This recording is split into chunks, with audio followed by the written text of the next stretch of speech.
Hello, என்னப்பா? ஏய், நான் எந்த மீட்டிங்கும் வர மாட்டேன்டா. கம்பெனியை இழுத்து மூட போறேன்.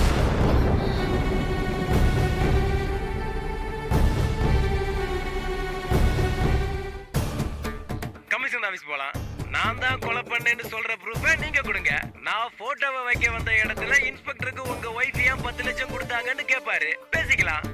டேய் டேய், வீணா இந்த விளையாட்டெல்லாம் வேண்டாம். என்ன வேணும் உனக்கு?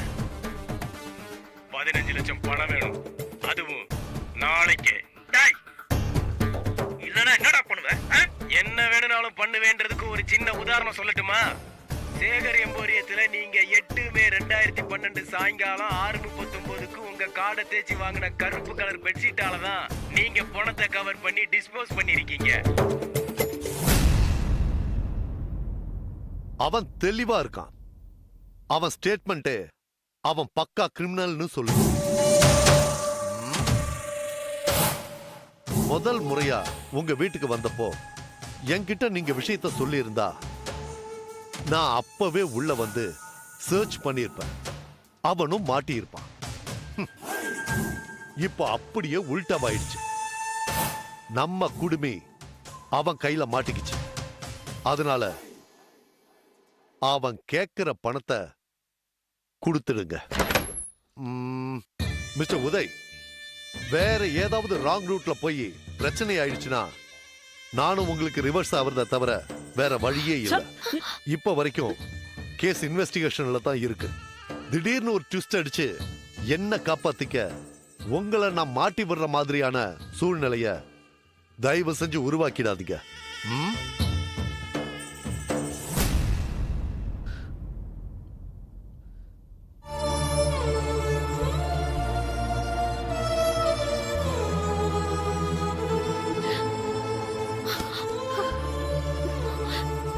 என்னங்க என்னங்க இப்படி பேசிட்டு போறாரு? என் நேரம் வித்யா, என் நேரம்.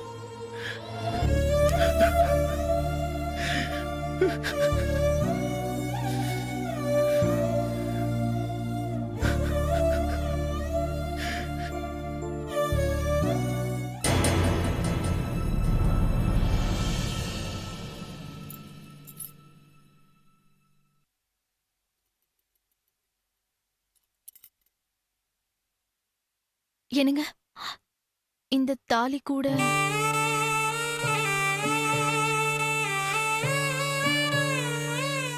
வேண்டாம்,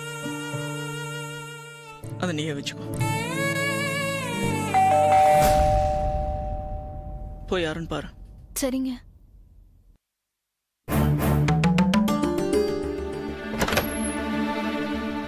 சேட்டு பணம் கொடுத்து அனுப்பிச்சிருக்காரு. ஒரு நிமிஷம் இருங்க. என்னங்க? ஹலோ, ரொம்ப நன்றி சேட்டு. பணம் வந்துருச்சு.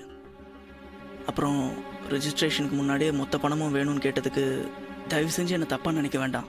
என் நிலைமை அப்படி. பிஸ்னஸில் ஒரு பெரிய பிரச்சனை சேட்டு. நீங்கள் எப்போ கூப்பிட்டாலும் நான் வந்து கையெழுத்து போட்டு கொடுத்துட்றேன். இந்த வீடு இனிமே உங்களோடது.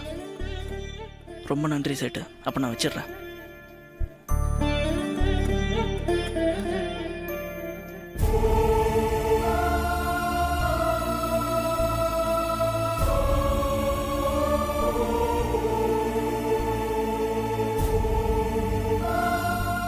மொத்த பணமும் வந்தா கூட பத்தல வித்யா.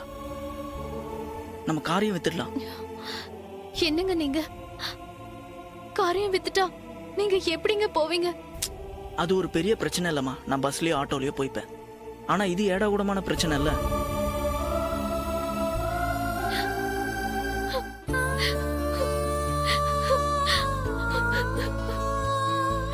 வித்யா,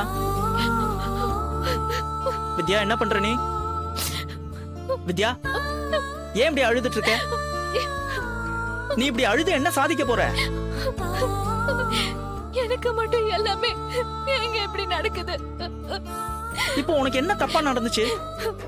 இல்லங்க, சின்ன வயசுல இருந்தே நான் ராசி இல்லாதவ தாங்க.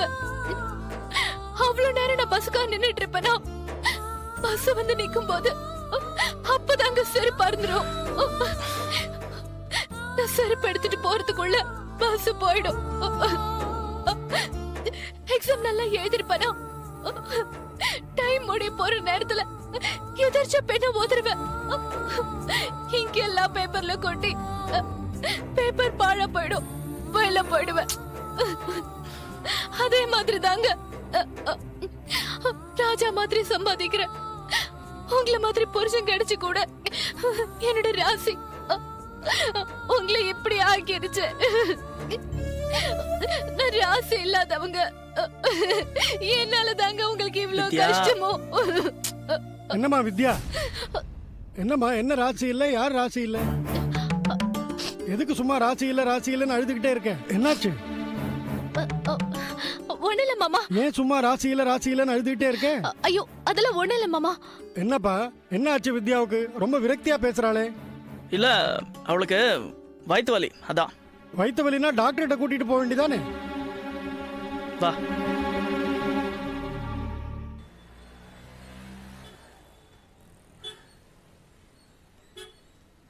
இந்த இடம் தான் சொன்னா நாங்க. ஆமா, அவன் சொன்ன மாதிரியே வாட்டர் டேங்க், அதுக்கு எதிர்த்த மாதிரியே ஒரு தனி மரம். இங்கே தான் சொன்னான், வரானா பார்ப்போம்.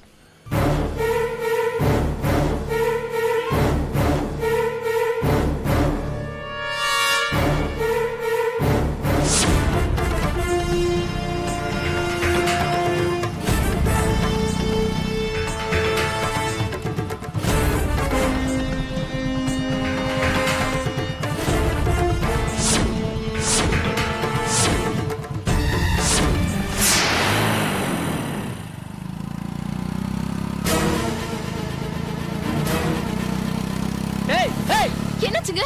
பெட்ஷீட்டை மாத்தி கொடுத்துட்டு போயிட்டான்.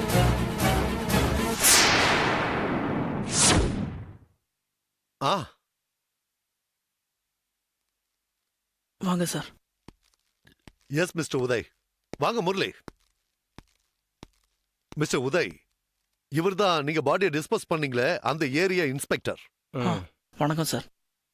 வித்யா, போய் காஃபி போட்டு கொண்டு வா. பரவாயில்ல சார், காஃபி குடிக்கிறதுக்காக நான் இங்க வரல. நீங்க டிஸ்போஸ் பண்ண பாடிக்கு சொந்தமான பொண்ணு ராஷ்மின்னு அவன் போன்ல சொன்னாலும் இது வரைக்கும் எந்த ஸ்டேஷன்லயும் அப்படி ஒரு பொண்ணு காணாம போனதா கம்ப்ளைண்ட் ரெஜிஸ்டர் ஆகல. விஷயத்தை சீரியஸா ஹேண்டில் பண்றதா இல்ல அனாதை பணமா எரிக்கிறதாங்கிறத பத்தி நாங்க டிஸ்கஸ் பண்றப்போ எங்களோட ஷேரை பத்தி பிரச்சனை வந்தது. சார், இவர் சொன்னதால நான் கான்ஸ்டபிள்களை வச்சுக்கிட்டு அந்த பொண்ணு பாடிய கவர்மெண்ட் ஹாஸ்பிட்டல்ல உள்ள ஃப்ரீசர்ல வச்சு என்கொயரி பண்ற மாதிரி ஆக்ட் பண்ணிட்டு வரேன். நேத்து தான் சார் சொன்னாரு, நீங்க மொத்தமே 10 லட்சம் தான் கொடுத்தீங்களாமே.